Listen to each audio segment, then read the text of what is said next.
রবিবার ঘটনাটি ঘটে 512 নম্বর জাতীয় সড়কের গাজল বামনগোলা মোড় এলাকায়। জানা যায়, গাজলের রানীগঞ্জ এলাকা থেকে একটি টোটো যাত্রী বোঝাই করে গাজল শহরের দিকে আসছিলেন। অন্যদিকে একটি মাছ বোঝাই পিকআপ লরি মালদা থেকে বালুরঘাটের দিকে যাচ্ছিল। গাজলের বামনগোলা মোড় এলাকার 512 নম্বর জাতীয় সড়কে যাত্রী বোঝাই টোটোর পেছনে সজোরে ধাক্কা দিলে দুর্ঘটনাটি ঘটে।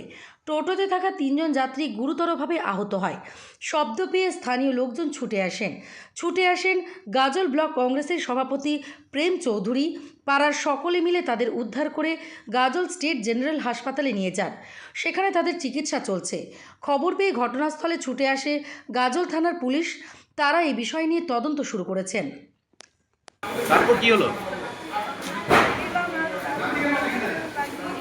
কোথায় বাড়ি আপনার? কতজন ছিলেন টোটোতে? মানে পার হচ্ছিলাম পিছনে দেখলাম কোনো গাড়ি আসছে না। আমি পারও হইনি, কেবল মানে মাঝে মোটামুটি ছিলাম। আর পিছন থেকে এসে নিয়ে মাছের গাড়ি এসে উদার লাগাই দিল গাড়িটা। পারও হয়নি, মাঝখানে এসে দাঁড়িয়েছি, কেবল পার হবো, পিছন দেখলাম কিছু নেই, তারপর দাঁড়িয়েছিলাম। তারপরে কেবলই কি এগিয়েছি, পিছন থেকে গাড়ি এসে একদম। কতজন ছিল তোমার গাড়িতে?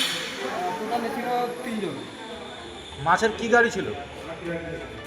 Bolero pickup. আপনার লেগেছে? আমার তেমন কিছু লাগেনি, হালকা একটু লেগেছে। আপনার নাম? রানিতাই পার, বাড়ি? রানীগঞ্জ। রানীগঞ্জ থেকে টোটো নিয়ে আসছিলেন? রানীগঞ্জ।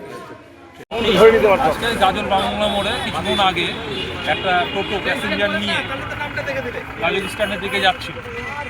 এই মতো অবস্থাতে মালদা দিক থেকে বালুরঘাটগামী একটা মাছের গাড়ি, ছোটো যে মাছের গাড়িগুলো থাকে জলখানে, সেই গাড়িগুলো এসে সজোরে ধাক্কা মারে এবং তাতে 3 জন মহিলা সমেত একজন মানে ছোটো বাচ্চারও ইনজিওর হয়। তারা হসপিটালে যায়। এখন হসপিটালে কী অবস্থা আছে আমরা বলতে পারবো।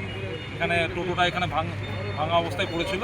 এখানে গাজল বাংলা মোড়ের সমস্ত যাত্রীরা টোটোটাকে রাস্তা থেকে উঠিয়ে যাতে যানজট স্বাভাবিক থাকে তার জন্য